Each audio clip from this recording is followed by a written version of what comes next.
Please note the following Retsutalk spoils the Let's Play of Dangan Ronpa, the first thread in its entirety. I think we start talking about spoilers at about the 34-minute mark, so be forewarned.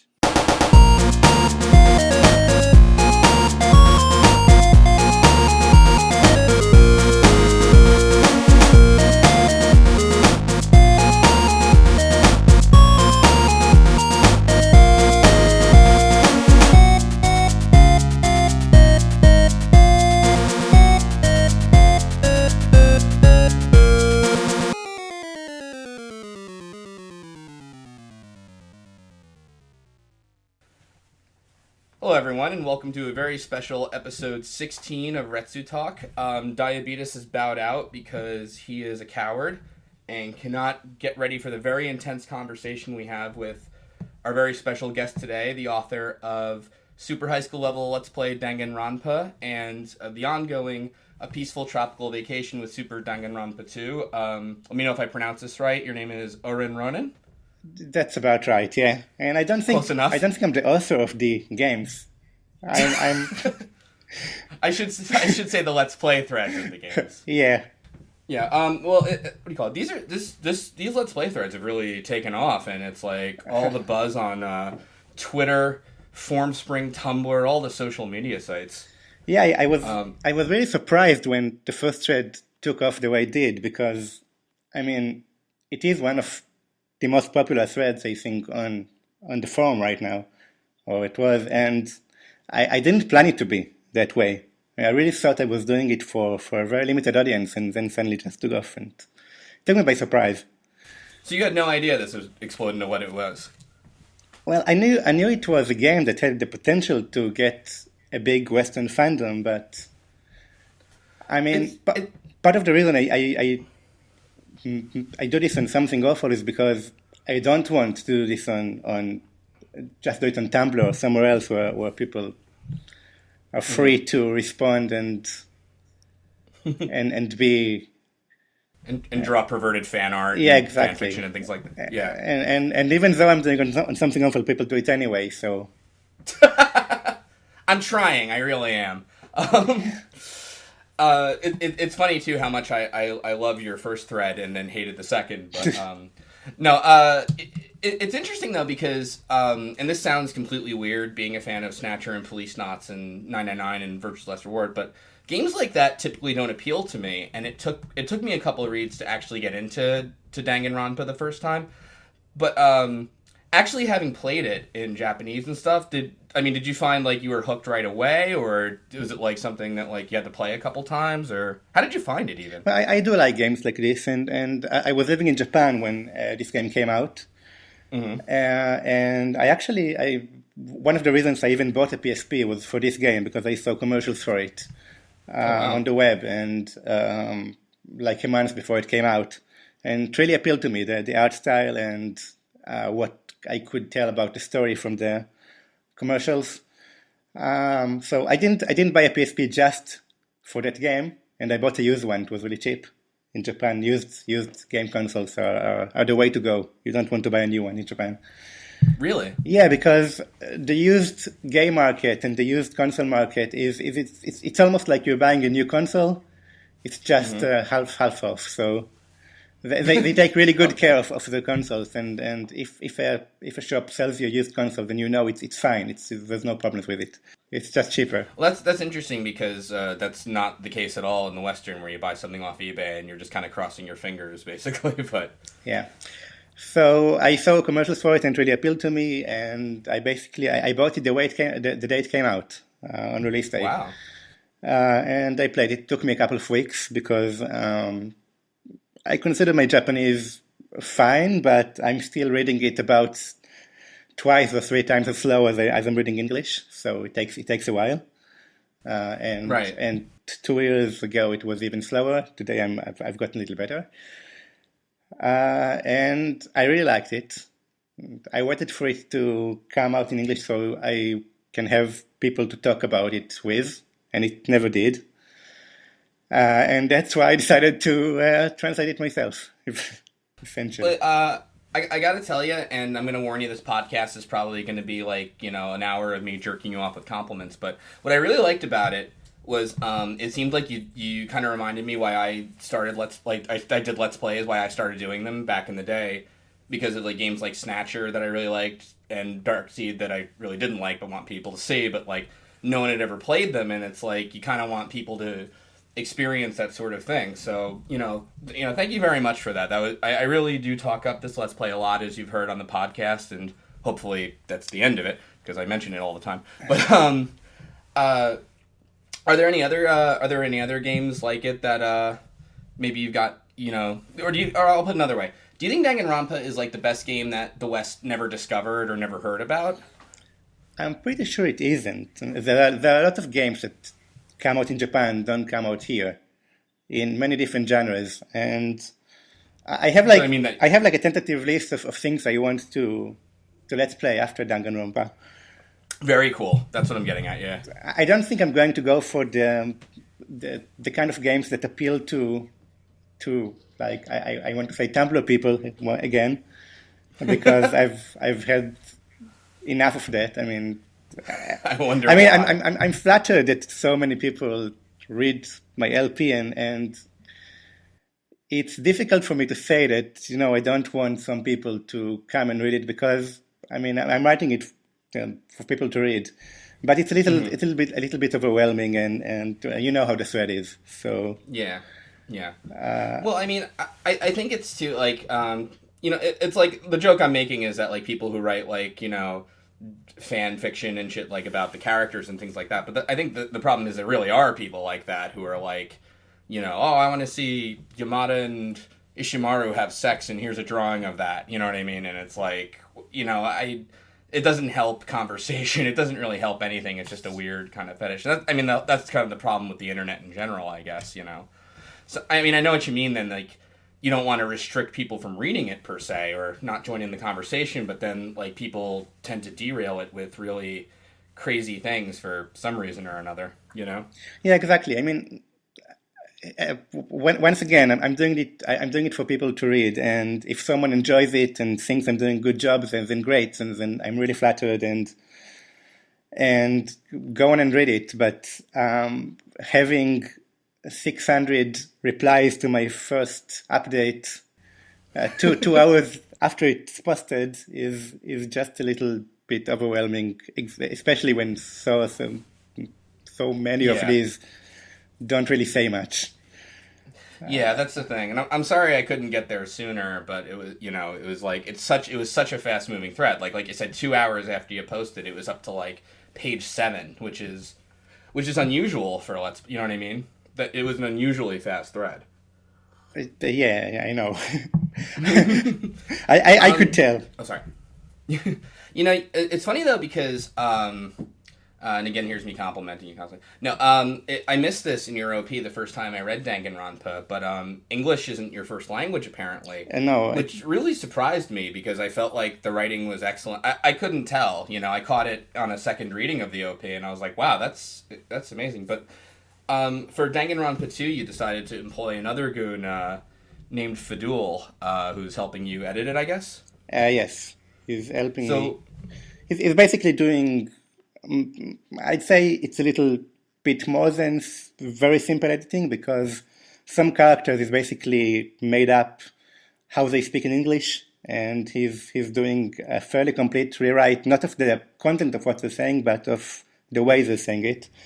Other characters which are simpler, he's basically doing a very simple grammar check and simple editing. But characters like which have already appeared, like Gundam, he's basically writing the entire dialogue.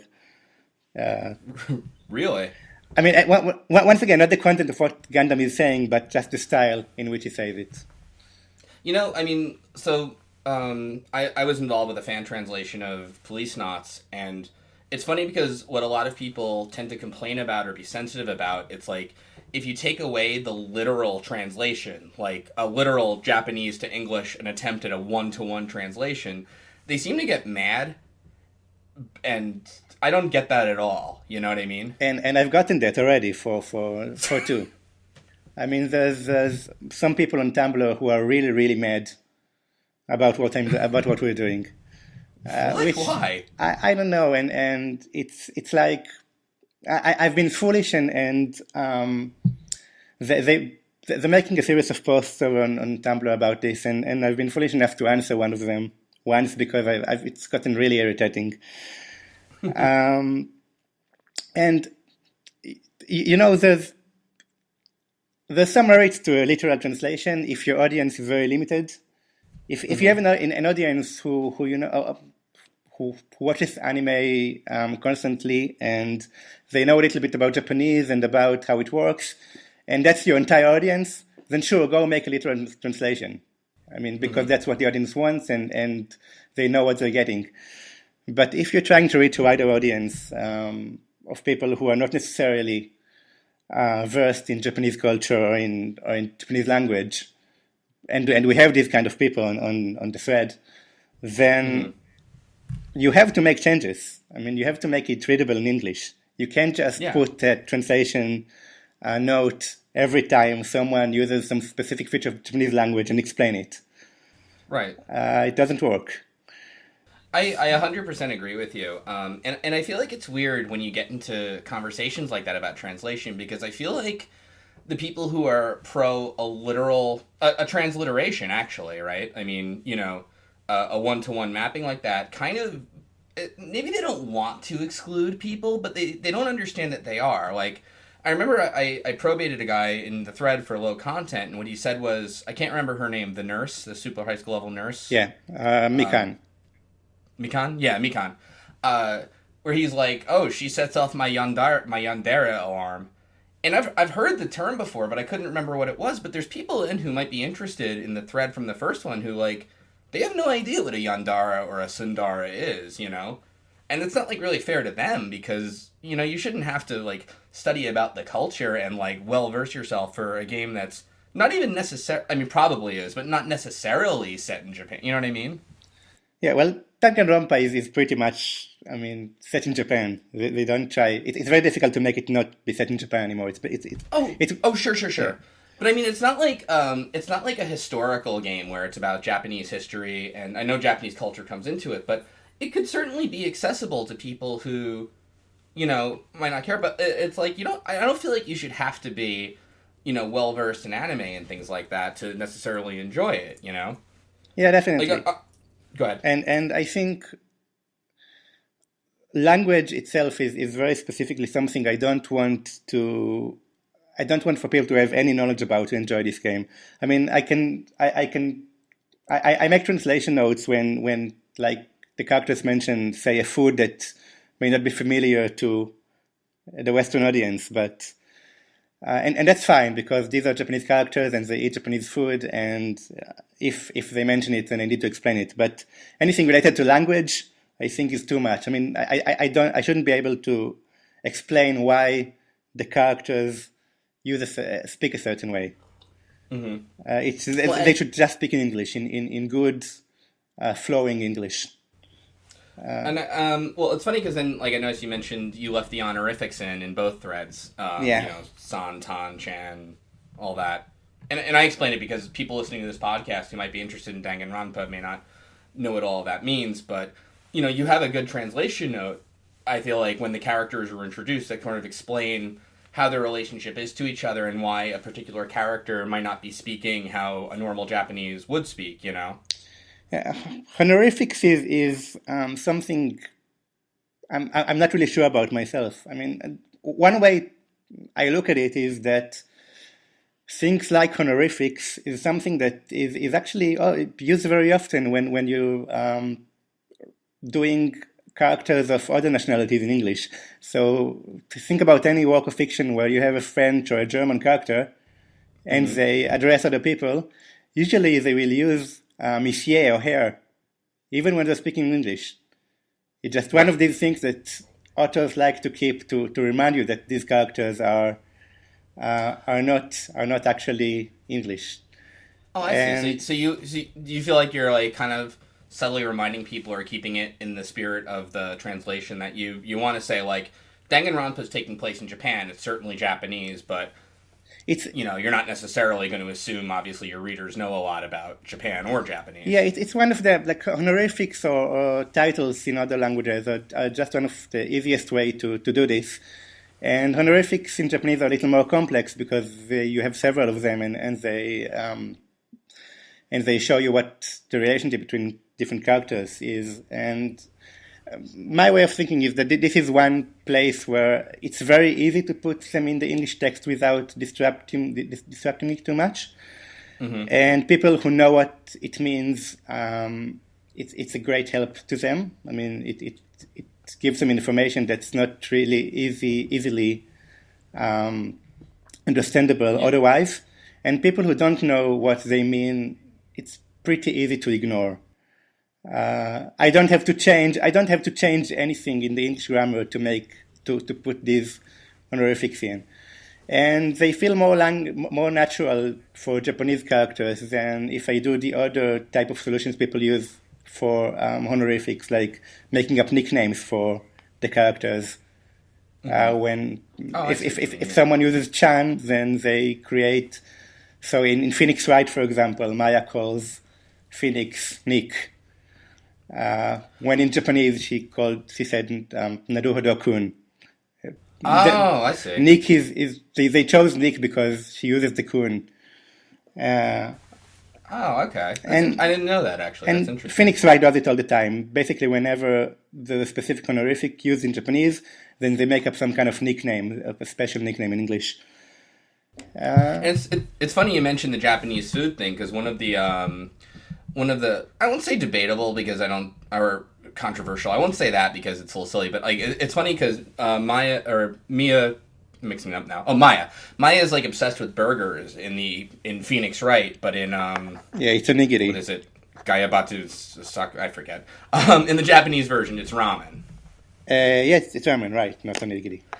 Right, because they're trying to I guess they're trying to take it out of Japan per se and say this is just a generic courtroom, possibly even in America or the West, But it's specifically in America, in the Western version. It takes place in Los Angeles. So I forget that. Yeah. So Phoenix Wright is a very extreme localization. They basically they change a lot of things, even to the point that I feel Phoenix himself does not quite have the same personality in Japanese and English. Really? So, they make everything they can to hide the fact that this is a Japanese game.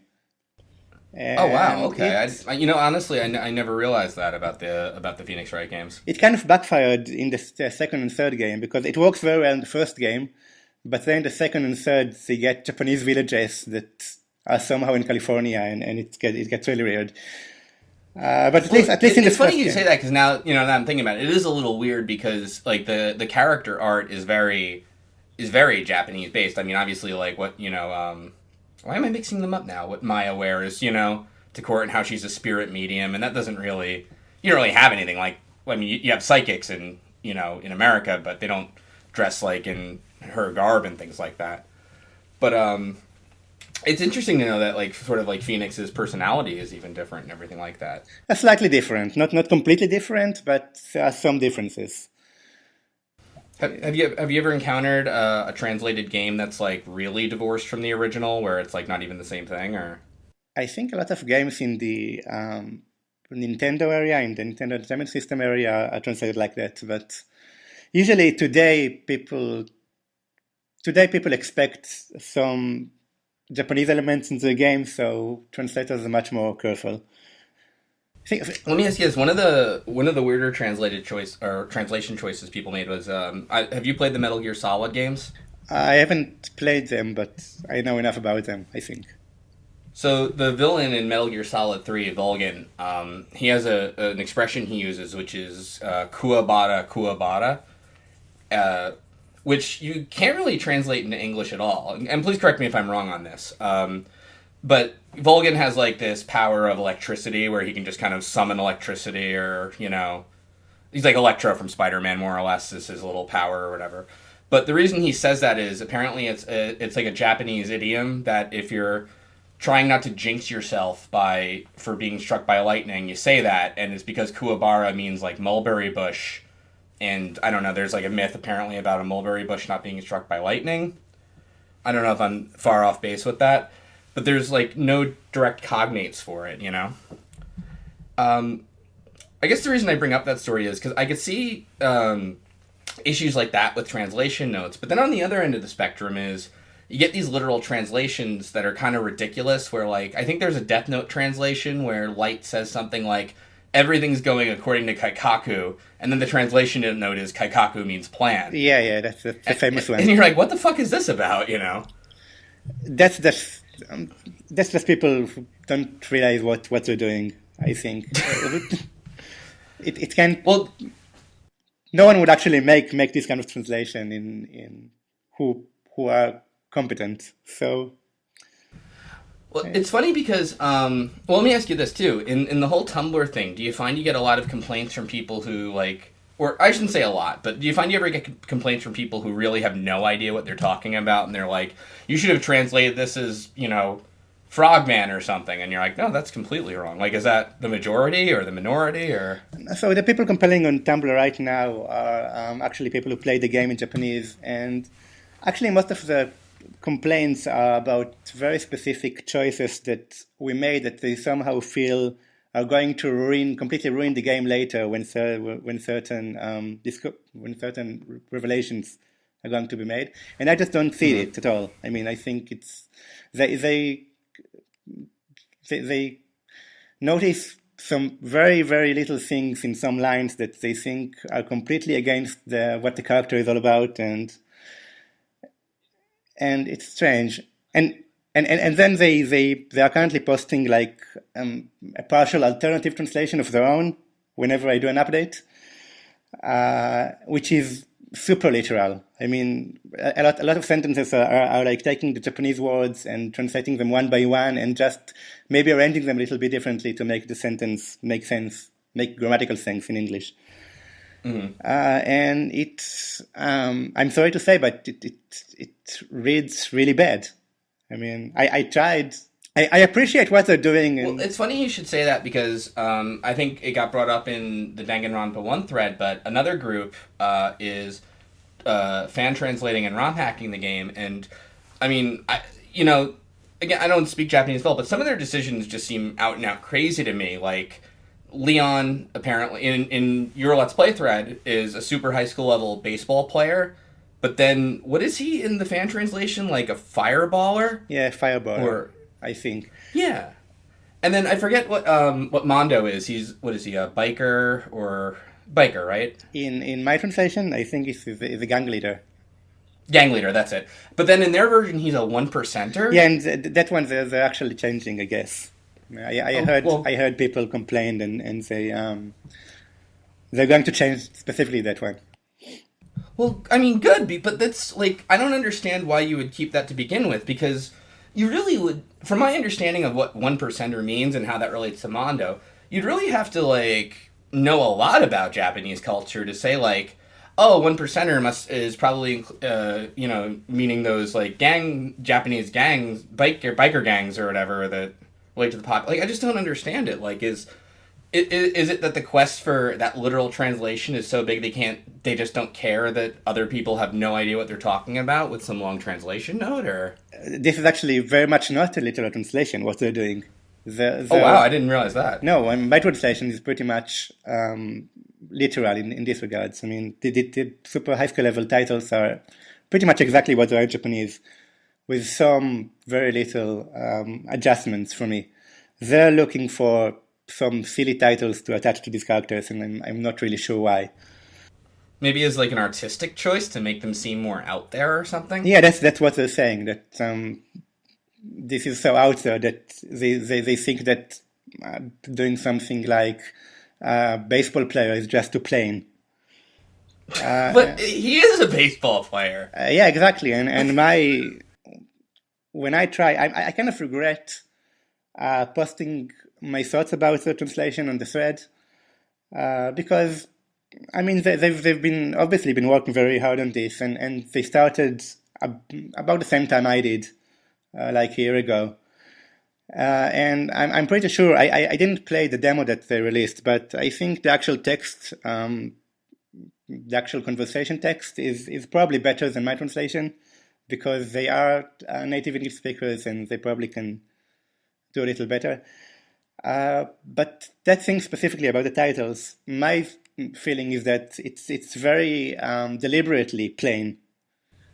Okay. I'm sorry, you mean that your translation was deliberately plain? No, or? the original Japanese titles. So I see. You can see that in two. I mean, you have again Gundam, who is a very out there supervillain type, and he's an animal breeder, and that's his title in Japanese and in my translation. It's just very plain titles attached to these outrageous characters, and I think that if you make the titles themselves outrageous, that's not what the original intent is. Right, and I don't want to diss them too much because I know that translation ROM hacking is very, very hard work, and as I understand it, you're learning that too now, or you're. Yeah, I'm helping with a ROM hack of our own, which is really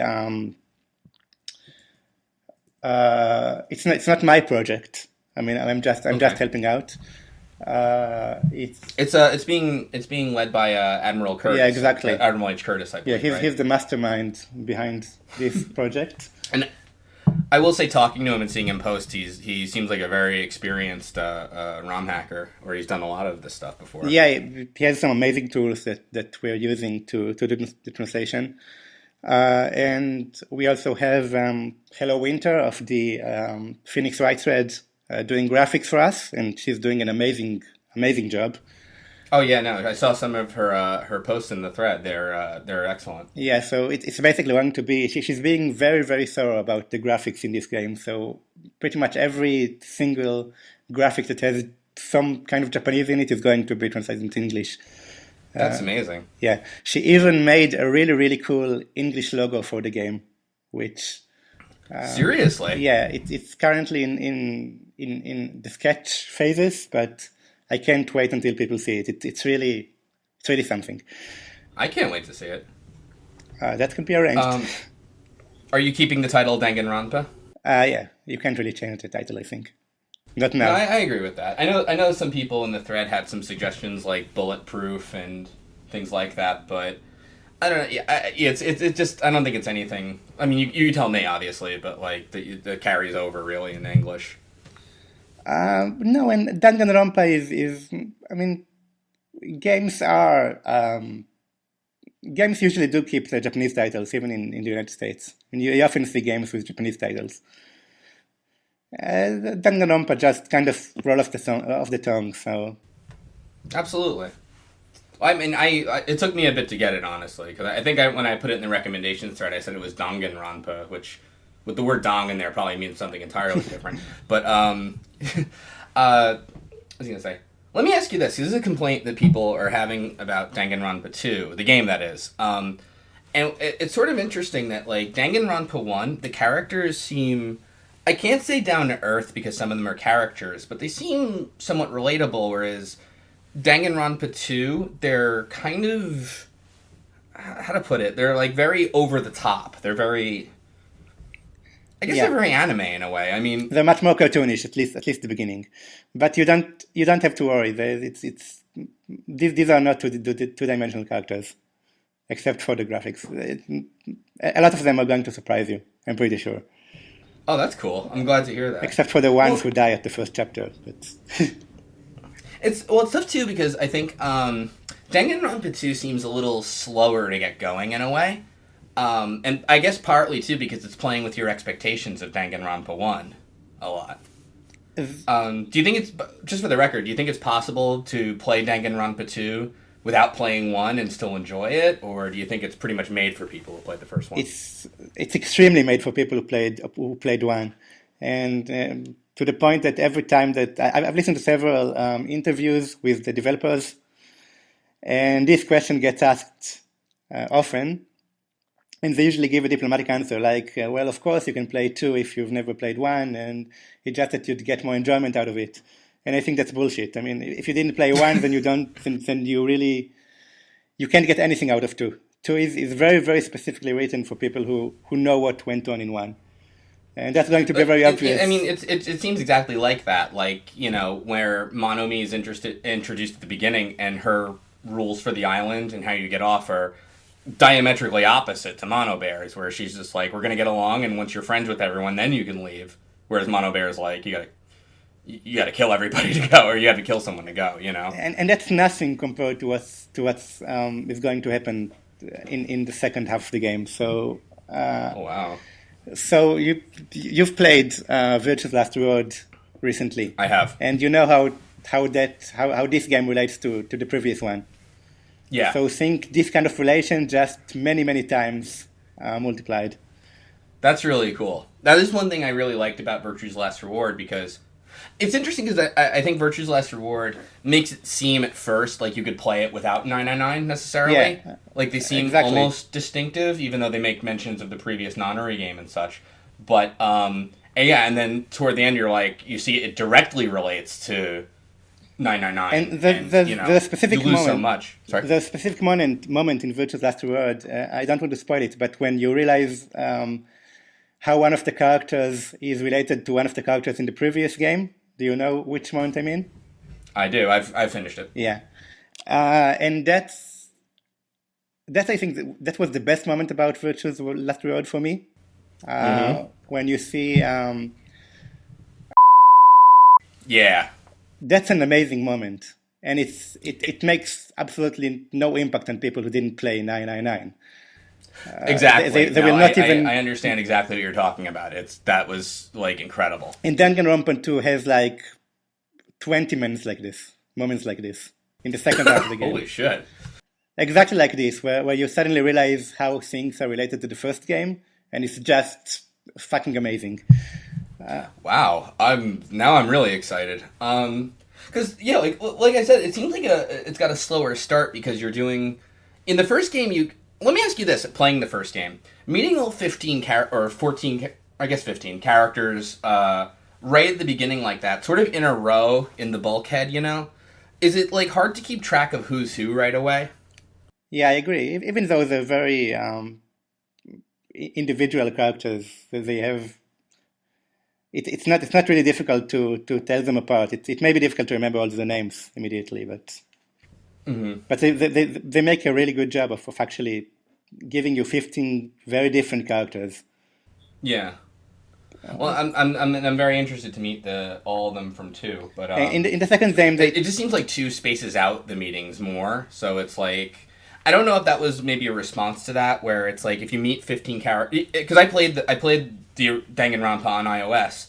And I remember they specifically space it out 555, but you meet them right after one after the other. Yeah.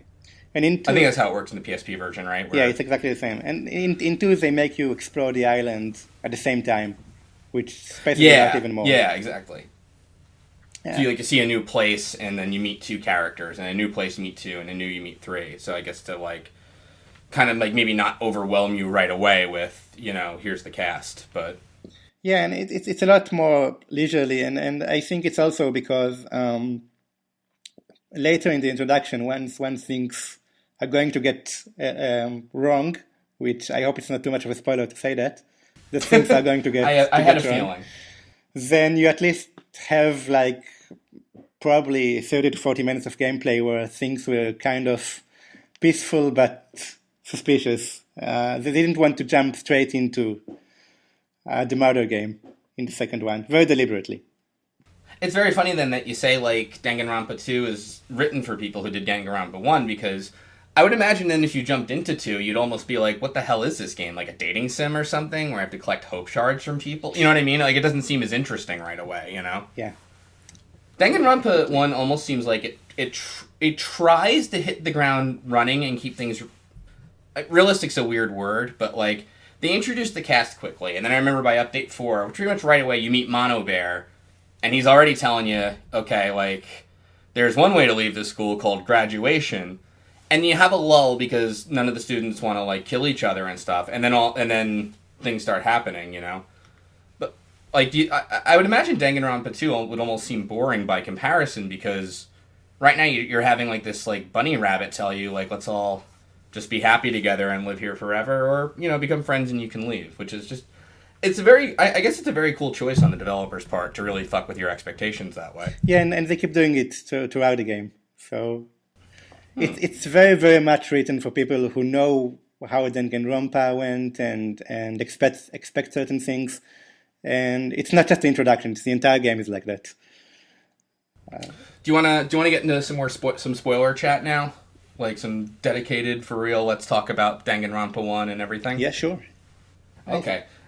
What I like about Danganronpa is the character of Maizano.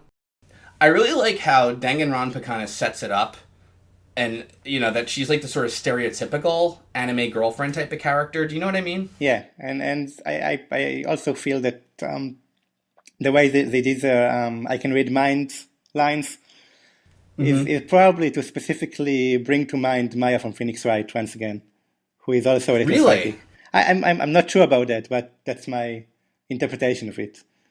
That's funny. I hadn't caught that really. Okay. Oh, I see. Yeah. Okay. Because to draw the Phoenix Wright parallel, she's like even like I'll be your assistant and things like that. Yeah, and like an assistant who is a little psychic.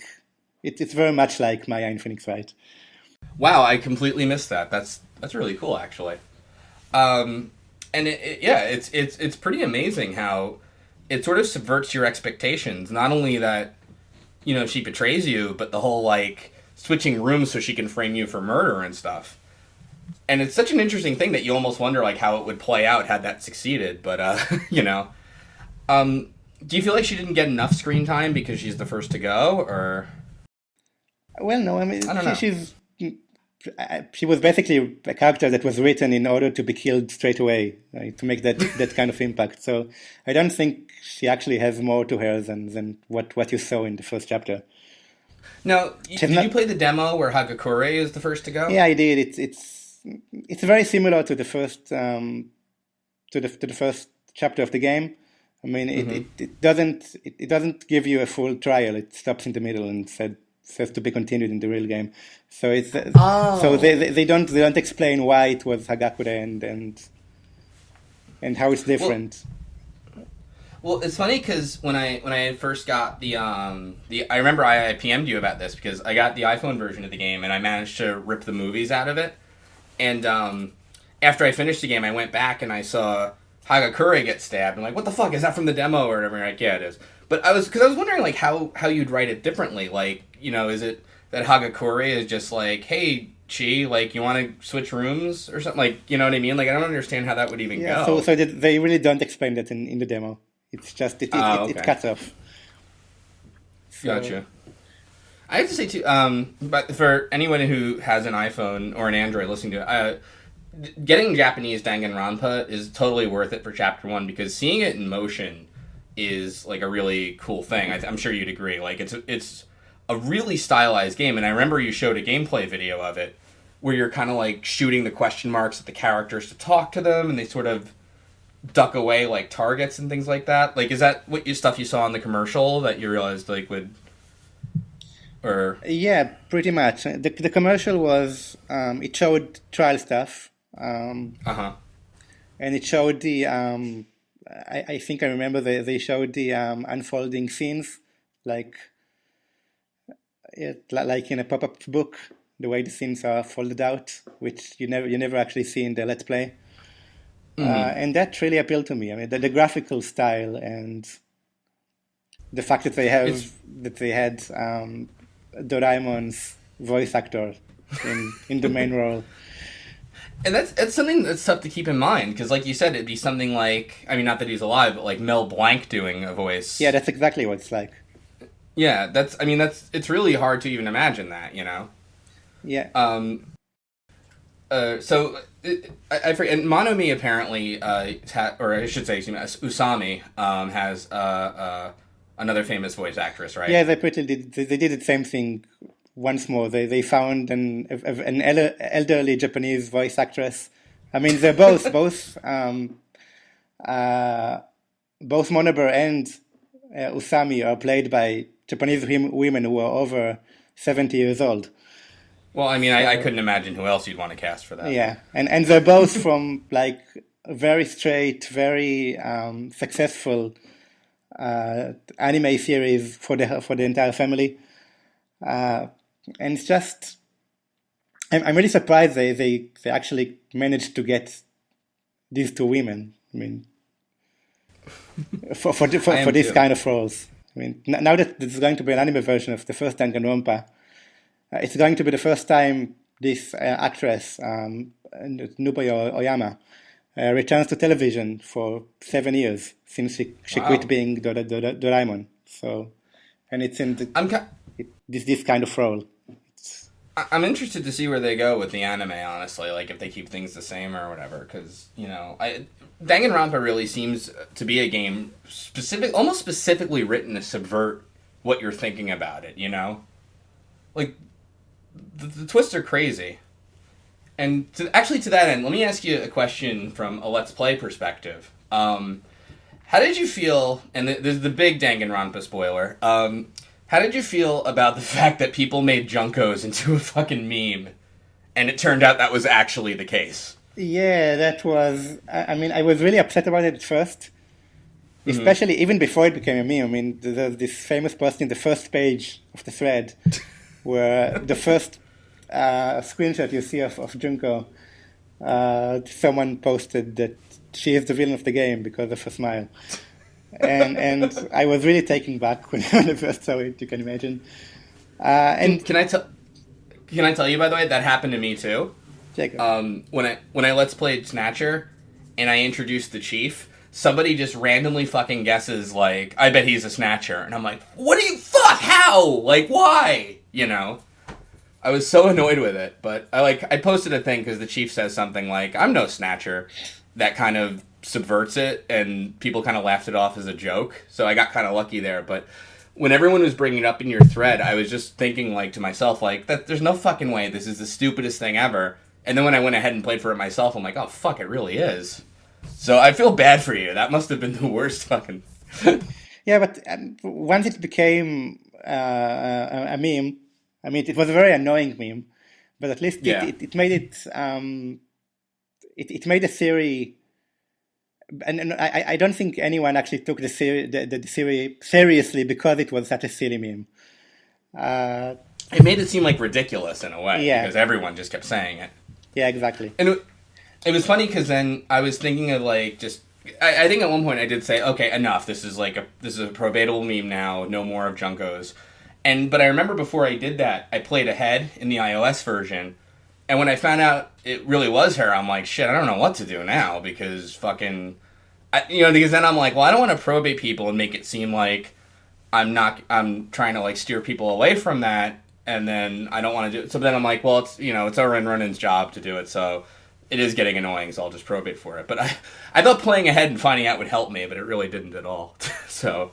Yeah, the funny thing is that I did get at least one email from someone who was spoiled about the ending of the game, and he thought that people are going to be really upset with me when they found out it's the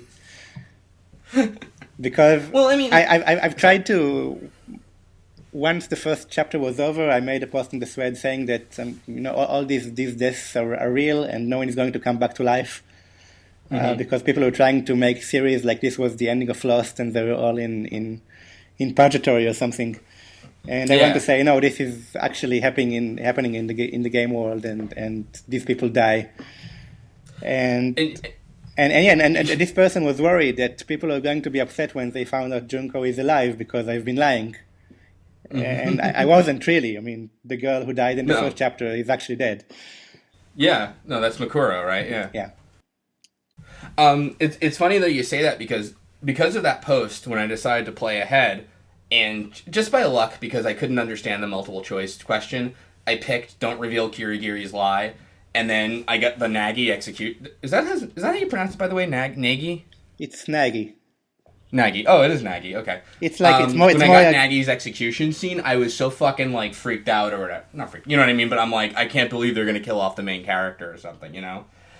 And it's funny, too, because when Alter Ego shows up, before I'm like, I hope they don't bring Alter Ego back, because that would kind of screw with the execution. But at the time, I'm like, yeah, fucking save him, do it, whatever. But It's funny because that was such a shocking scene. What did you do first? Let me ask you that. Did you reveal Kirigiri's lie, or did you not? I did. When you played. I did. I saw the fake ending first, the first time, and I think most players who know Japanese do, because it's just because you really want to. You're in this kind of mindset where you want to reveal the truth. So, and you have evidence against Kirigiri, so you're going to reveal it, of course. And then, did you think she did it? I wasn't sure what to think, but I thought this was the correct choice in gameplay terms. Because it seems like they're leading you to believe that's the right choice. Yeah, because this is a game, and I have evidence against her. She's not telling people something, and I know that she did something. And obviously, if I'm giving the option, and this is a mystery game, then I have to reveal the truth. And I think most people do that, and that's when they hit you with the fake ending. Which is really interesting, I think. I think so. Well, it must be interesting too, because then you probably figure she did do it, but I guess they also she says like I couldn't escape the mastermind's trap, which I guess makes you think something fishy's going on. And then I'll put it. All right, how about this? Having seen the fake ending first and going back and seeing Nagi on the conveyor belt, did you think they were really going to kill him off? I can't remember how I actually felt when I played this game for the first time, but I probably did. I mean, it's very, especially after you've seen this scene through one time with Kirigiri, and then you see the exact same thing with Nagi in the chair.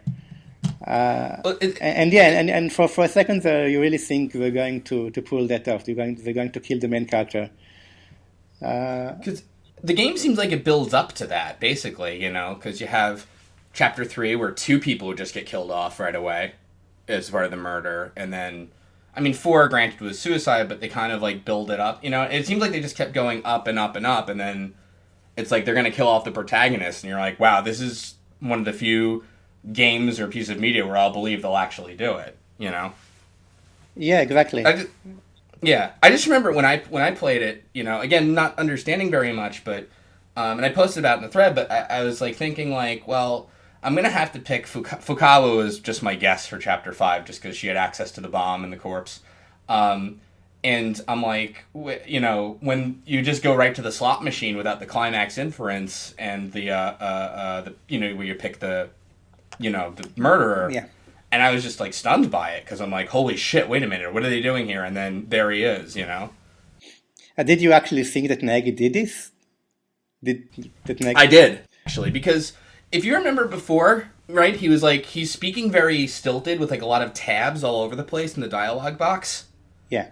And I think that was, it was seeing your translation, if I remember, he was thinking, well, do I betray Kirigiri? Do I reveal what she did? Or do I, you know what I mean? Yeah. But to me, not really being able to read it, I was thinking, is he doubting his memory from the fever dream? Is he, wondering if he actually did murder this person in a blackout somehow? Which is ridiculous, but, when you can't quite make out what they're saying, and it looks weird like that, I'm wondering. And then, yeah, when he came up in the slot machine, I'm like, holy shit, he did it? I can't wait for the LP to tell me how he did it. But then I'm, stunned that they're killing him off, and then I'm like... thinking about it a little more after the initial shock of all that, I'm like, wait, this something's not right here. And I caught bits and pieces, but yeah, I did at one point think, wow, Nagi did it, and I was trying to work out in my mind how that could even be possible, Yeah, well, I think you're probably one of the only persons who actually played this game without understanding the text, so... Well, I had a weird position, too, because you had guided me through about, 80% of it, and then I decided to just go off on the last 20, so I would not recommend it to people, because I missed a lot of shit. It's funny, though, how many spoilers are out there for Danganronpa 2 now. That's because I guess I'm partly to blame for the popularity of Danganronpa in the West. You might be solely to blame for it. I don't want to say anything too conclusively, but I guess I have a part of it. I have part in it. And when 2 came out, I guess the LP of the first one was halfway through, or maybe a little more than that. It came out in July, I think, of this year. And pretty much immediately, a couple of hours after it was released, people started posting spoilers on Tumblr and elsewhere on the web in English, and like immediately posting like Cliff Notes version of the plot and partial translations. I don't even understand though why people would want to read that, because it's like, you know what I mean? Like reading the Let's Play, you probably have an idea now of how cool it is to have to wait for something to happen and like get the full, or as close to the full effect without playing it as you're giving us, you know what I mean? And I'm not one to talk because I went ahead and finished it because I couldn't wait because I'm an impatient idiot. But I mean, for the most part, like I would never want to read a summary of Danganronpa 2. Like that doesn't seem fun or interesting at all. Yeah, that's my thoughts as well. But if people want to, some people don't really care about, the actual game or how it plays out in real time. They just want to know what the ending is or who dies. I see that kind of sentiment all the time when people. On the first day that Danganronpa was released, people were just, okay, who dies in the first chapter? Who dies in the second chapter? And they didn't care how or why, they just want to know who died. But that doesn't make any sense to me, especially because, and I don't know from Danganronpa 2, but it seems like an all-new cast, and you can imagine there's one person I'm thinking of who I don't know for sure what's going on with him yet. It's Tagami, I don't know what's going on there yet. But, like, if you were just to list out to me, like, and I'm making this up, of course, I have no idea, but, like, Ibuki dies first, and Gundam killed him and gets executed, and then this and this and this or whatever, like, that doesn't mean anything to me. You know what I mean? Like, I don't understand, like, what the appeal there is. Yeah, I totally agree. But some people don't really care. They just want to know the plot. They don't really care about how it plays out in real time. I don't get it myself, but if that's what they want, then great. But my problem with it, it's not a problem. It's just I'm sad that it's so very easy to just accidentally stumble into spoilers these days. You can't even you can't really you can't search for Danganronpa in Google if you want to be completely spoiled, because it might bring an image. That's exactly it. I won't go into this at all, and I talked to you about it on Skype. But, like, I even just did a Google image search for Danganronpa. I forget exactly why or what I was looking for, but it was nothing to do with 2. And one of the results is what appeared to be the death of one of the new characters. And I'm like, what the fuck? I don't want to know that. Like, why would... I don't know. I just don't... I don't really get it, personally, but... And it's kind of it's interesting to look at the difference between the Japanese attitude about that and the Western one, because you don't really see that kind of thing on the Japanese internet. People are really, really, really serious about spoilers. Oh wow! And to the point that if someone reveals something that they shouldn't, there's a huge backlash against it. So I don't know if you know it, but Spike actually put a request on the website that people do not post videos of the game post the first chapter. Wow! They did for both the first game and the second game. So there's something similar to Let's Play on the Japanese internet on Nico Nico Doga on the Nico website, Nico video website. I've heard of that, yeah.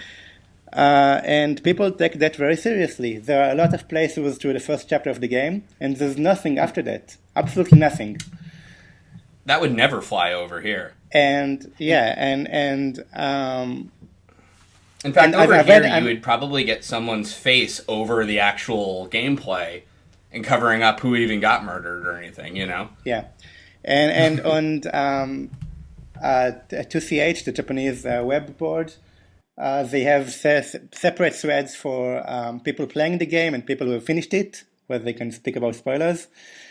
And I've just been reading it the other day, where some I don't know why exactly, but some Japanese fan just went through YouTube and found footage of the first game past the first chapter and sent it to Spike so that they could ask for a removal. Oh my god! Just a regular person. And did they remove it, or did they do the copyright? I think thing? so. I think that there was a full playthrough of Danganronpa 1 on YouTube with Korean subtitles. and Okay. I think it's completely gone now Oh wow. because of that person. Is the Japanese Let's Play scene like a lot like the Western? Or? It's not. It's kind of like the YouTube version of the Western. So the one thing about Japanese Let's Play scene is that it's 99% blind plays. Okay. And the people who know how to do that, it can be really entertaining because most people who do Japanese Let's Play do heavily edit the videos. So Really? it's blind, but if they are lost or they have a grinding session, then they cut it out. And it's mostly about showing the real reactions as you play the game, as you play a game for the first time. And there are people. Do they go so far as do they do the scare cam thing where they have a camera No, pointed at almost themselves, or do they just do it in audio? Never. It's only audio, and it's often two people instead of one, just going back and forth. And most of it is crap, just like most Let's Play in English is crap. But the people who there are some very, very entertaining people doing that. And there are some real gems. Well, it's interesting, I think, too, that like Spike came out and asked people not to put out footage of the second, because it seems like over here it's a very nebulous sort of thing. I know recently, like Microsoft had a notion that you could put the videos up, but you couldn't monetize them, I believe, and they mentioned specific titles of theirs that you couldn't do that with. Yeah, so Spike actually, Spike encourages people to put videos of the first chapter on the internet. They want people to do Let's Plays of the first chapter. They don't just want them to stop after the first chapter. Right. It's funny, though, because, a lot of Western companies, though, you don't hear anything where they encourage, unless it's like an indie developer, or I should say Nintendo, apparently, of America, or is it Nintendo Europe, I forget, did encourage Let's Play of Xenoblade Chronicles, I believe. Or they had, like, official ones kind of posted, Yeah. And, now that I'm saying it, actually, I do know of a couple Let's Players where Nintendo sent them 3DS capture devices in order to play some new 3DS games they wanted to promote. So it seems like, I guess people are catching on now that Let's Play is good at promoting the game or whatever. Yeah, and I think Spike knows that, and that's why they encourage people to do the first chapter.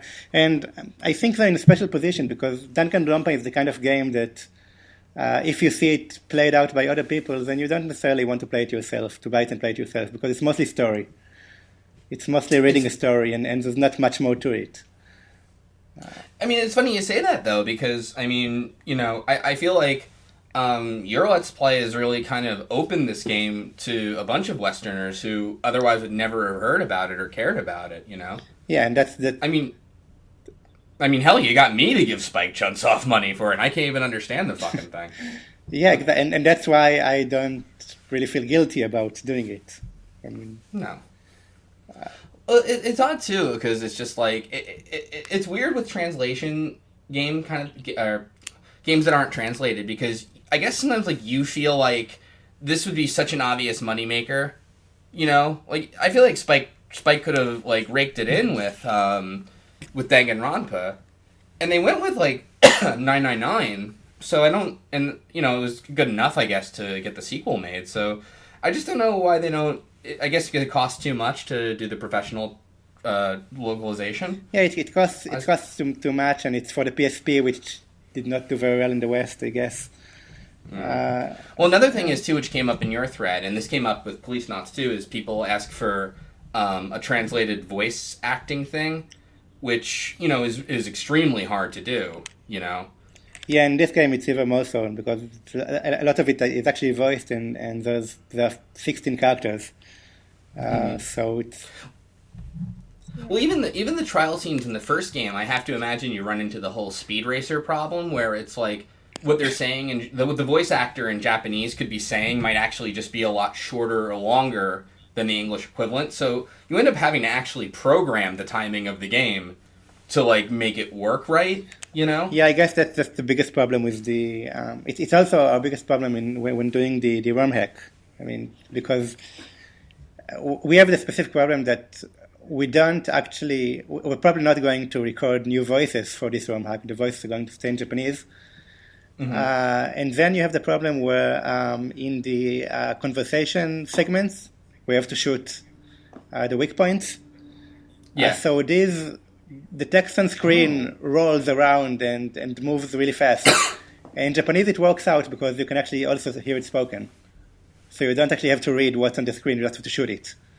But in English, you won't have that. So you're going to hear Japanese in your ears, but the text is going to be in English on the screen. And that's something to think about.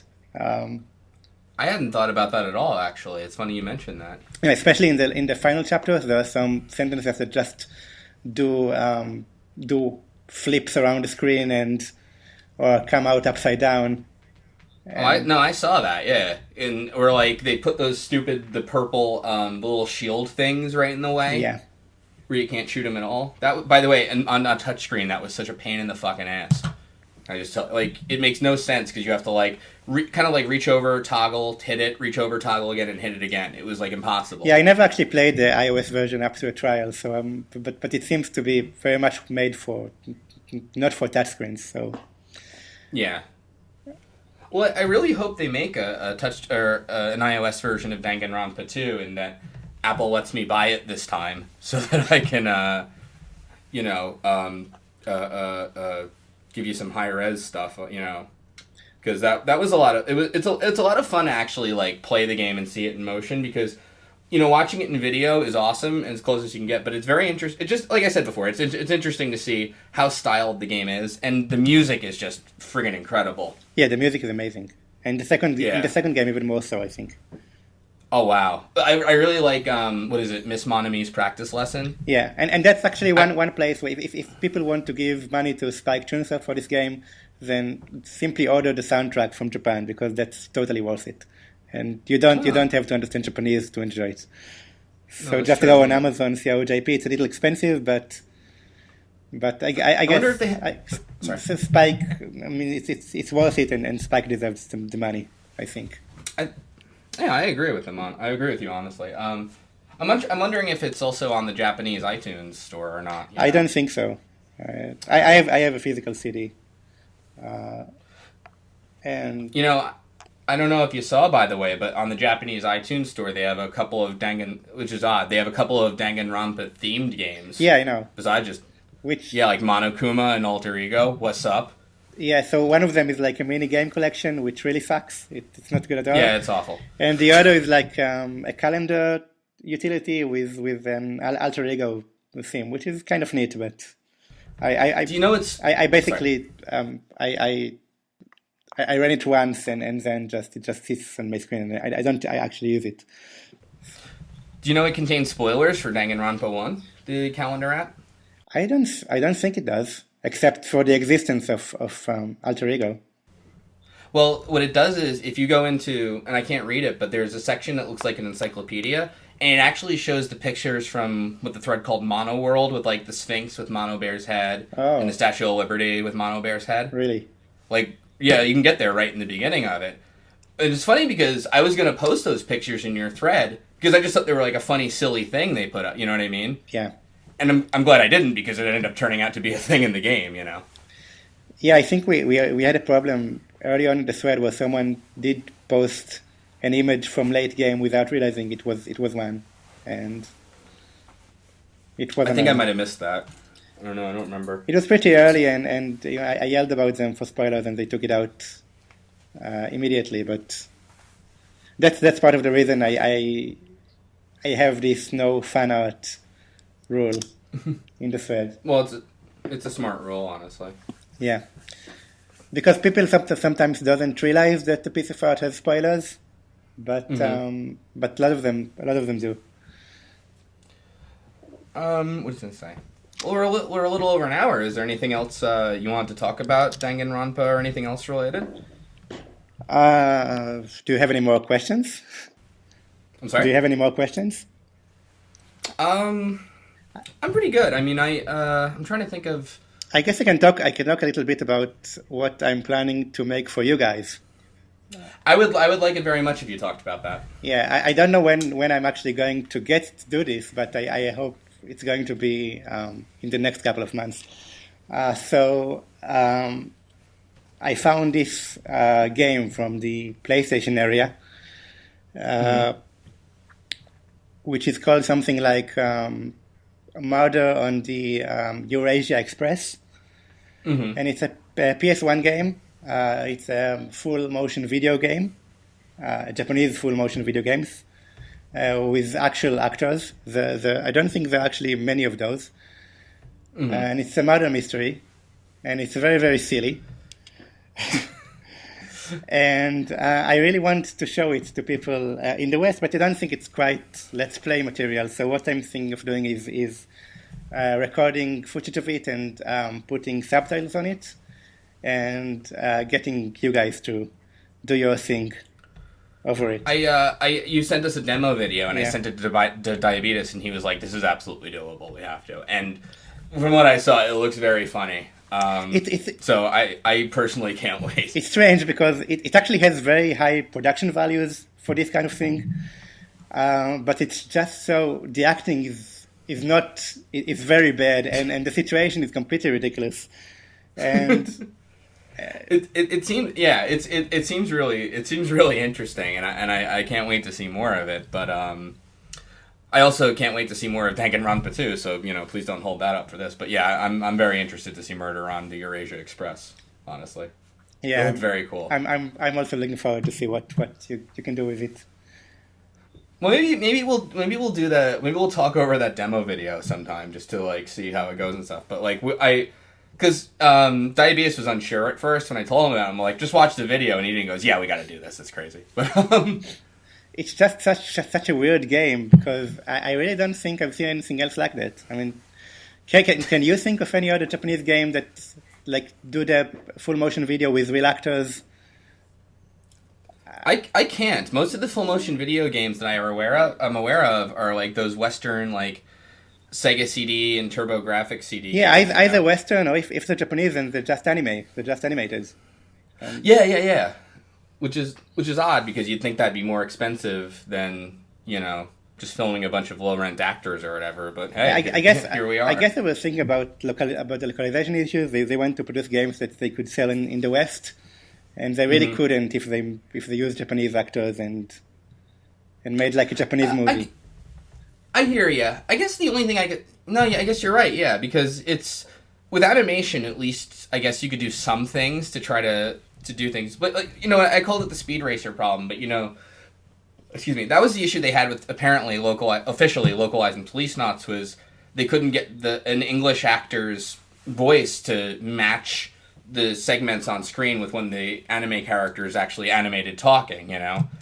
And I guess it must be so much worse for Japanese, where or a live action thing, I guess, where you have to overdub it and it looks completely ridiculous. Yeah, I don't really think dubbing works for live action, even though lots of countries actually do that. But yeah, I'm the only way I can see it working is if they subtitle it, and then people just won't play it. So. Which I like subtitled stuff, but I know what you mean. There's people who just can't stand subtitles in their movies. Yeah, well, I live in a country where we don't dub live action stuff. It's all subtitles all the time. So, really? So I'm really used to reading subtitles. But I know in some countries in the world, like French or Germany, that's all they get. I mean, they dub everything. All right. I do have a question for you, which I didn't think of. So you mentioned when you did the Let's Play of Danganronpa 1, and again, correct me if it's Aoi Asahina, the swimmer? Yeah, Aoi. Aoi? Aoi. Aoi. I think I'm saying that close, whatever. You mentioned, though, that she was your favorite character this time around because maybe while she's kind of airheaded at the beginning, she goes through the most character growth. Yeah. And I think she's more complex than she seems initially. I would agree with that, yeah. Yeah, she's airheaded, but she's not airheaded in the usual way.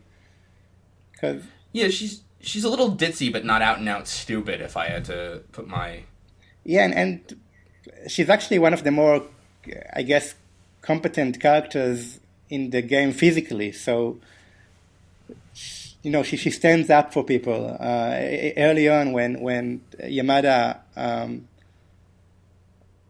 makes fun of I think it was Chihiro or Maizono, then she actually comes up and stands up for them. And well, it's fun. Go ahead, sorry.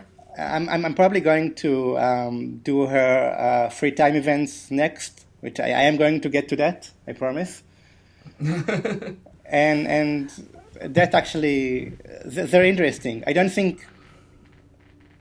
think some people are not going to like how these, specifically her events, turn out, but I think it's very interesting. Well, I'm interested. Let me turn it the other way now. Who's your least favorite character from the first Danganronpa? From the first Danganronpa, I like most of them.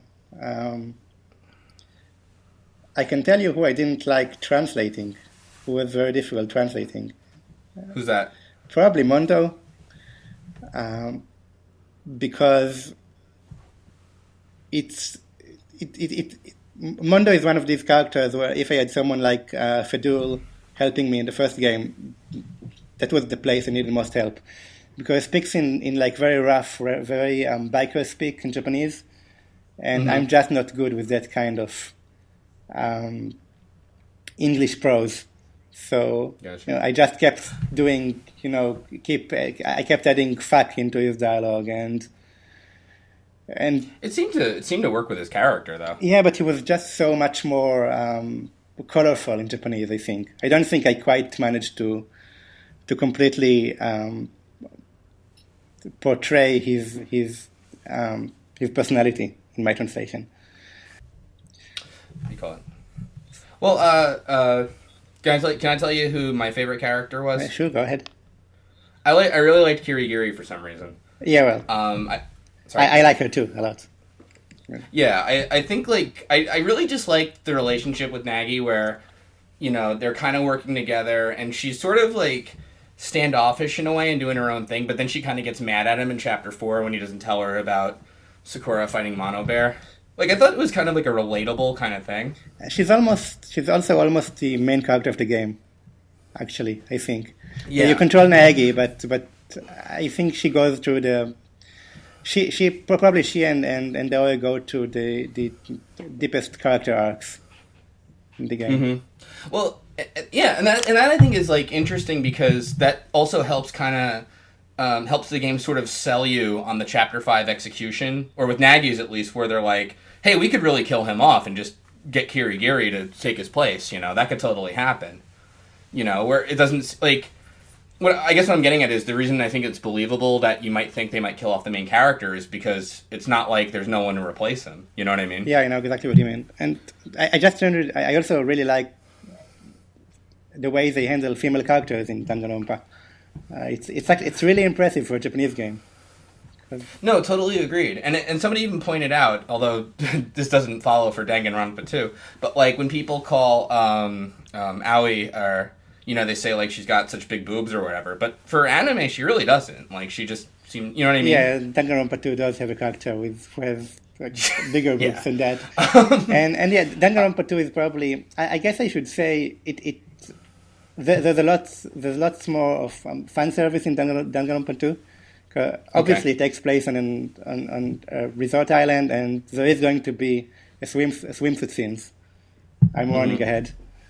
I guess you can't really get around it. I understand. Yeah, and there's also lots more of just sex jokes in general in 2 for some reason. But I still think it's a really good... The female characters in that game are treated really well, even if it doesn't quite seem like it at times in 2. I think I know what you mean. It never gets like out and out creepy, maybe, or in 2 pretty early on, there is one scene that I'm guessing many people are going to be really, I don't know, I think it's too much, that they're going too much, or it's too anime, too like anime in a sexual way, and I'm. Go with it. There's a reason for it, and gotcha. try not to judge the game too harshly once you see it. Wait until things play out. Okay. All right. I'll keep that in mind. And yeah. What do you call it? Well, I mean, so the writing in Danganronpa 1, all the characters seemed like they had, reason to be there. Nobody was too... I know people said that Nagi was two-dimensional, which I don't know that I agree with. I don't think he is two-dimensional. No.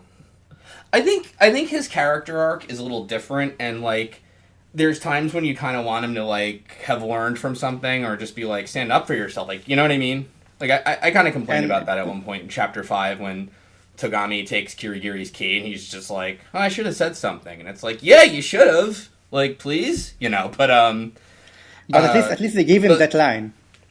I mean, yeah, exactly. They gave him that line. At least they did give him, like, I really wanted to say guess, something, but they just couldn't. So... And that's, it's funny because a lot of people in the thread are pondering how Nagito is apparently the new Nagi, or might even be Nagi, which, I obviously don't want you to say anything, but I don't buy into. But it's interesting, I think, more that Hajime Hinata looks like he's more the new Kirigiri in a way. They're very different characters. I mean, it's not the same character over again with different name.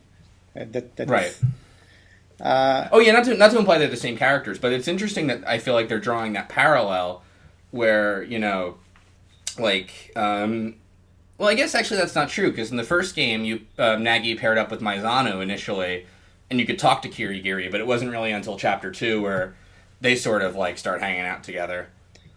And I guess here in 2, Hajime and Nagito just start talking immediately. Yeah, and things are going to happen on that front too. I don't want to spoil anything. So of course, I just felt like it's an interesting parallel that he's got the same amnesia issue. He's super high school level question marks, and then his name is sort of alliterative like Kyoko Kirigiri and Hajime Hinata. Though I don't know if that works in Japanese or not. It doesn't quite work in Japanese, but. It almost works. I mean, I can see it. I don't know if they did it deliberately or not, but well, it's tricky because with translations they do sometimes like do that thing that like only works in English. Like I bring up in Snatcher, like there's the Queen's Hospital puzzle where you have to figure out the thing says Queen, but that puzzle only works with English characters. Like it just doesn't work. You know what I mean? Yeah. Like in kanji or kana for Queen, like the way they lay it out. So I don't know. You would know more than me. I don't know. Yeah, Japanese people can read English, the English alphabet, so and they. Well, we only have like 26 characters compared to exactly. 14,000. So exactly, and they do learn English in school. It's mandatory. So. Mm-hmm. Well, they say which impresses me all the more that you're so versed in this. Like for English speakers, Japanese is one of the hardest languages to learn. Well, English is not my first language either, so Japanese. Pardon? What is your first language? So my first language is Hebrew, and I don't really like to talk about this too much, but I live in Israel. Mm-hmm. I'm sure you can tell why I don't really like to talk about it. I just don't think it has anything to do with what I'm doing on Let's Play. That's cool. Yeah. But yeah, it's not a secret. I think it was even mentioned once in the thread somewhere. And actually, Hebrew and English are not that similar to one another either. I mean, they are more similar than English is from Japanese, but it's also not as straight as, like, say, going from English to French or to European languages. So I basically know 3 different languages, each one of them completely different from the other. That's really impressive. Did you find learning English from Hebrew helped you with learning Japanese as a third language? I'm assuming as a third language. Yeah, it is my third language, and I guess so. I mean, most Israeli people know English pretty well, because we also learned it in school. Like we start in the 4th grade, and we learn all through high school. Okay. And unlike Japan, in Japan, the reason Japanese people don't really know English very well is because the way it's taught. They teach it in schools, but it's very much, just learn it so you can pass the test. I see. They don't actually practice spoken English or reading real texts, and it's really much not that way over here where I am. Over here we get native English speakers for teachers, and it's very much focused on conversation and on reading actual literature. So most Israelis know English pretty well by the time they finish high school. Oh, that's interesting. What that does give you is I guess methods to learning new languages. I don't know. Do you have any required second language? Yes, it depends. It depends on where you go. I went to private high school, and you had to take 2 years of a second language, but all they offered was Spanish, French, and German. As I understand it, public high school can offer some. It just depends on which one you go to. Some can offer other languages. And I know my one of my nieces goes to a private school, and she's very interested in Japanese, but they don't teach it. They teach French, but they have Japanese club where the students get together and learn it, but it's not for an official grade or anything. Yeah, honestly, I mean, I've been learning Japanese for almost 10 years now, and at first I took private courses, and then I studied at the university. But it wasn't until I actually lived in Japan for 2 years that I actually gotten pretty good at it.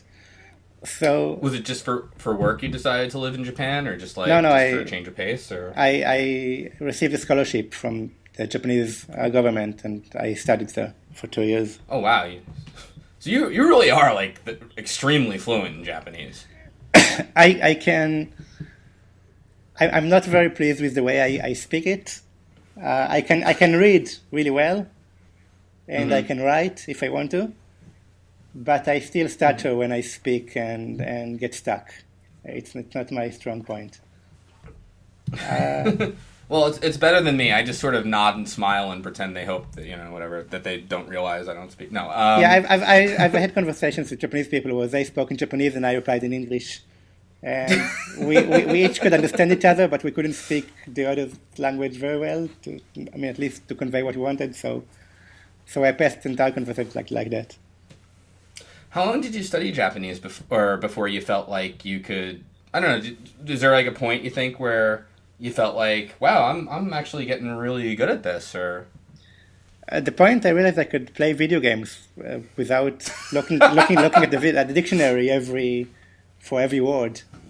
Was probably So that should be the final exam for most Japanese classes, is you have to play Danganronpa or something and see how much. And actually, part of the reason that I started this Let's Play, I mean, the biggest reason is that I wanted to show people the game, but it was also because I came back from Japan, and the biggest problem right now is that I can read Japanese well enough to not needing to actually look in the dictionary, even for words that I don't understand fully, because I can usually get the meaning from the context. And that's really good. Usually I can, if I'm playing a game, I just want to play it, I don't want to go to a dictionary and look up that word that I don't 100% understand. But if I do it that way, then I'm not actually getting any better in Japanese. I'm just stuck in the same place. And doing translations actually makes me, I have to go look up every single thing I don't understand completely. Mm-hmm. And that's one way, that's a very effective way to actually keep getting better in Japanese, even though I'm not actively studying it now at school or... Do you think anime and video games are helpful to, let's say, someone who wants to learn the language from a more basic level, from just not knowing it at all? You have to choose what games you're playing very carefully, because most games you're not going to get anywhere with them until you're a certain level. I see. But I guess you can probably pick up Pokemon and play it at a fairly basic level, especially if you've played it in English before, because you have some kind of base about what it's all about, and it's not a very difficult language. But then don't try playing Danganronpa unless you actually know a little bit more than that. Right. Or, God forbid, like a Metal Gear Solid game where all they're doing is just talking about weird conspiracy theories and things like that. Yeah, exactly. Cool. Let's see. Anything else? Have we met your favorite character from Danganronpa 2 yet? No, you haven't. Oh, cool. Well, And I don't think my favorite character in Danganronpa 2 is not something we would think would be a favorite character early on. gotcha. Well, you said originally, too, in Danganronpa 1, Fukawa was your favorite character. And at the time you posted for reasons that'll become apparent later, and I'm assuming because of Genocider Sayo, or Genocider Show, rather. Yeah. She's probably if you've played the game once, then she's probably the thing that you most remember about it. I would agree, yeah, definitely. Actually, Yamada is what I remember the most about it. I know a lot of people said he was like kind of a one-note character, or he just had like one joke or whatever, but I really liked him for some reason, you know? It's weird because in the free time events with Ishimaru, it feels like, and I know, you know, he ends up dying, well, Yamada too, and there's really no hope for them per se, but like, when you're talking to Ishimaru, you almost have like a breakthrough moment at one point, where Nagi's like, well, why do you do something other than studying? Why do you play video games, watch movies? And Nagi's like, well, because I can talk to my friends. And Ishimaru starts like crying or whatever, and he like finally kind of gets it, you know? Which, it's an optional scene, it's not a big thing. Am I getting that wrong? Or No, that happened, right? Yeah. Yeah, like, it's an optional scene. It doesn't really matter in the context of the greater plot, but it almost, like... It's just sort of funny, because it almost seems like... It gives the characters kind of more depth in a way, because then you feel like, you know... I don't know, that they have, like, personalities and pasts and things like that. And I know Yamada, you probably don't get... I think we've seen all his free time events, yeah, right? we did. Yeah, like he doesn't have anything similar. He's always into 2D girls and all that stuff. But I don't know. It's just it's fun in a way. You do get a little bit about why is that way in his free time events. So he does talk about how he was, you know, a fat kid in junior high who liked to draw but couldn't make any friends, and that's why he got into anime. And right. I think what's impressive about Yamada is that the game is just making fun so blatantly about you know, the core audience, the people who mostly play this kind of game, and unashamedly. I mean, it's not like they're trying to put him in a good light. He's obviously a very negatively portrayed character. So if you had like, let's say, a full-on Western, not even localization, but adaptation of a movie of Danganronpa, like that character would almost be like a super high school level video gamer, or like might be like really nerd. You know what I mean? Like follow that kind of stereotype. Probably like the comic book guy from The Simpsons. Ah, okay. I think that would be a nice fit. I could see that. Yeah, I could totally see that. I'm trying to think if there's any character. I mean, well, we haven't talked about most of the characters, I guess, but I don't know. Do you feel like there's any that you were interested in that didn't get enough screen time? Probably Chihiro, because he or she, however you want to call him, gets killed really early. But they kept him going with Alter Ego, and right. He's actually one of the more important characters in the game because of that. You know, it's funny. I was worried that Chapter 4 they were going to cheap out with not having an execution, and I didn't think I cared about Alter Ego, but when they get rid of her, that's like that or him or it. I don't know. That was like a really kind of cool scene. I was surprised at how much like I was sort of invested in that character. But the game pulls it out on you. Somehow. Well, it's just I think too the way it was presented. I mean, obviously it's a very silly scene because Mono Bear's got this like backhoe bulldozer they use it to smash a laptop, but the music they sort of play during it kind of like presents it as like this kind of sad thing that's going on, you know. But yeah, you know. I don't know. I guess that's what I like about the game a lot. It's very cool presentation, and it kind of subverts what you're what you're expecting, you know. Yeah, the one character I kind of agree with most people who, they just seems too silly or too didn't end well was Celeste, because I think she's probably the only character in the game who's actually, who actually kills knowing exactly what she's doing. Mm-hmm. None of the other characters are actually evil. They're all, the circumstances that make them kill. But Celeste pretty much kills in cold blood, and for a very silly reason. Yeah. Well, it's funny too because like she's the only one who seems like she kills people, and her motive is the game in a way, because it's like, I mean, it is ridiculous. Like she wants to build her castle or whatever, but like she just wants to kill to get out. Which it's funny because all the students technically could have that motive, but she seems like the only one who really acts on that person. Yeah, and that's why I think it's like it goes a little bit against the theme of the game. Mm-hmm. I guess you figure that one character has to do it. Yeah, I guess. It just I'm not sure they handled it the way they could. They could probably. The big criticism of Celeste that I agree with that was posted in the thread is that they portray her as this super high school level gambler, like the queen of liars, and she's really good at poker faces. But when you go back through chapter 3, she's really bad at covering up the murder. Yeah. Well, the murder mysteries in the first game aren't that good in the first place, I think.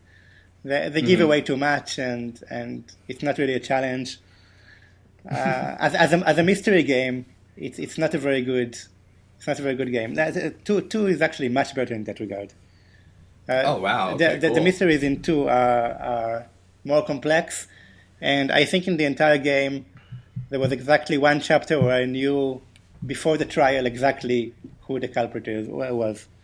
The other ones was either I didn't know at all, or my suspect was incorrect, was not the right person.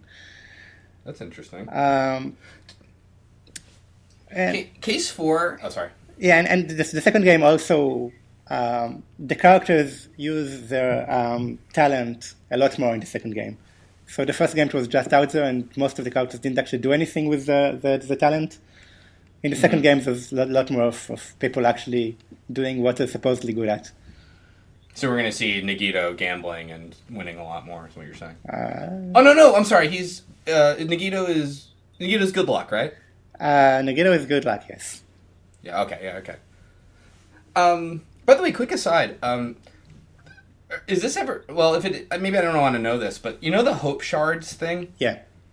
Is that like a physical thing that they're getting, or is that just something that happens in their like little student handbook? It happens in the student handbook. So the first one you get is like this meta moment where you get this notice on your screen, on the PSP screen, which looks like an achievement going on. You just got Hope Shards, and then Hajime goes, "What was that noise?"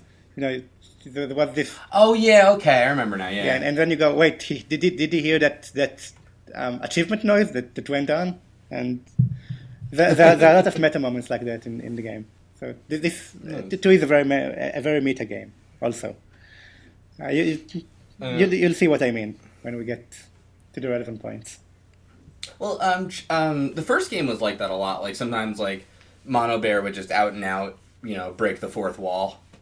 Or like I remember when the women talk about using the bath at one point to cover up for alter ego, and he's like, don't you guys want to peek? And they're like, no, not really. And he's like, well, we were supposed to have some sort of fan service in this game, Yeah, 2 takes it to other places, but it's very much there are fourth wall breaking in the second game. I will say that. Well, even they had moments like that too. I remember in Danganronpa 1 when Hagakure says something stupid, and I think Azahina's like, when did you get this dumb? And he's like, or you weren't this dumb before, and he's like, well, my character wasn't established yet. Yeah. Let me ask you this one: Usami, the bunny girl or whatever. Is she really annoying in Japanese? So I think we made a mistake when we took a speech impediment. We made it really extreme in the first updates. She is annoying in Japanese, but probably not in the same way. I mean, she's supposed to be this as if you were an adult watching a really annoying kids program. Like Barney. Yeah, exactly. Okay, She gives a Barney vibe. That's exactly a good comparison, I think. Okay.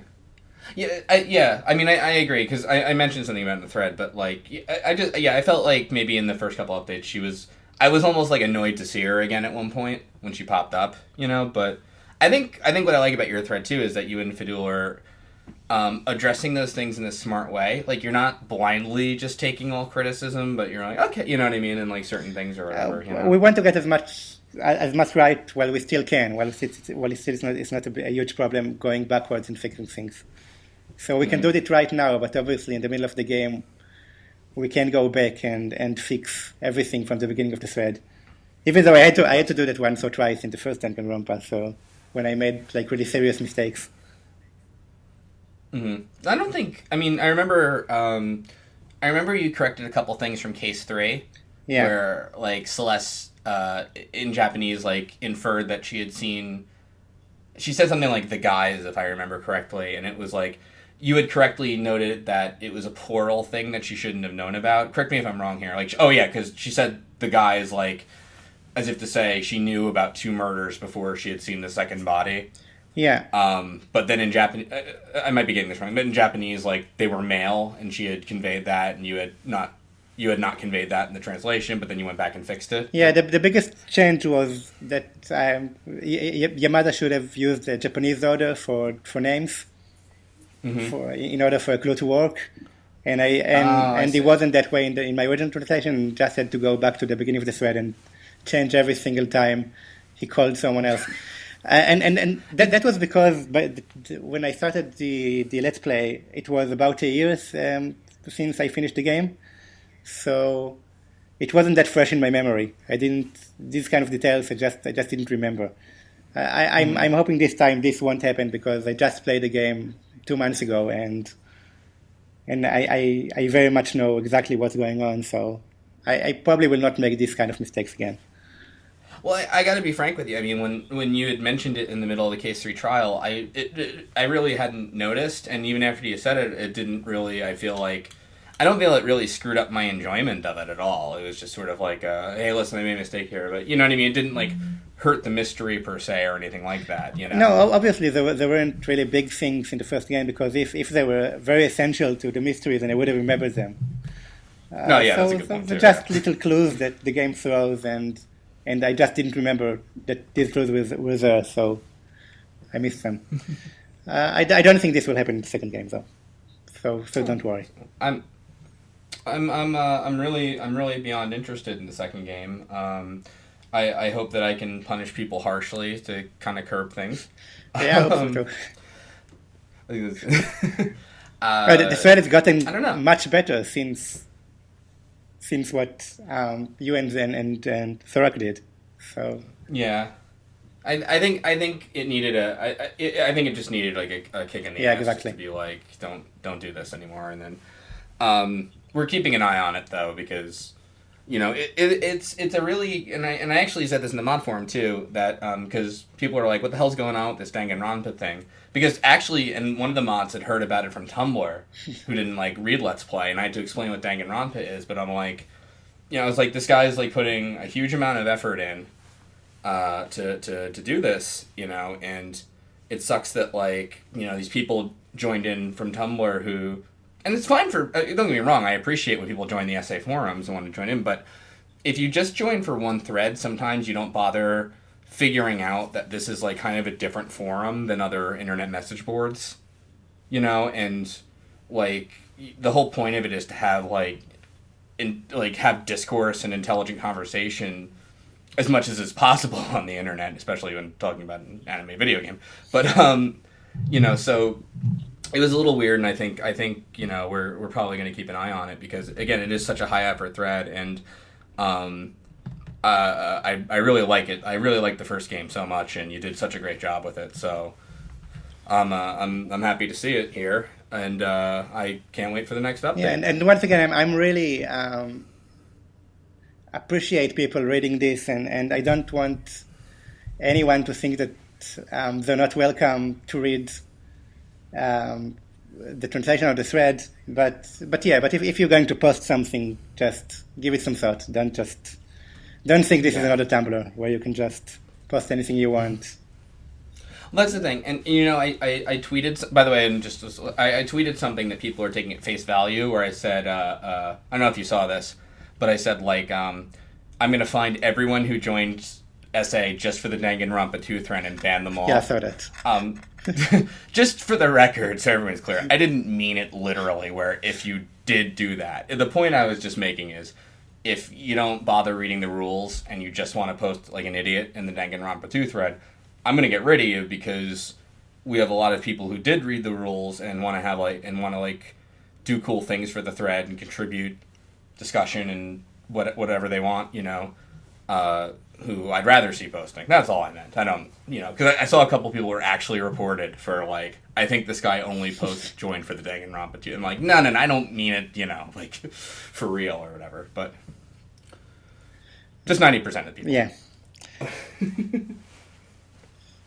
I'm a fairly terrible interviewer, but I think I'm out of questions. Yeah, it's been pretty long. I mean, it's been over an hour and a half. I know. I wasn't expecting to have so many things about Danganronpa. It's like 2:30 in the morning over here.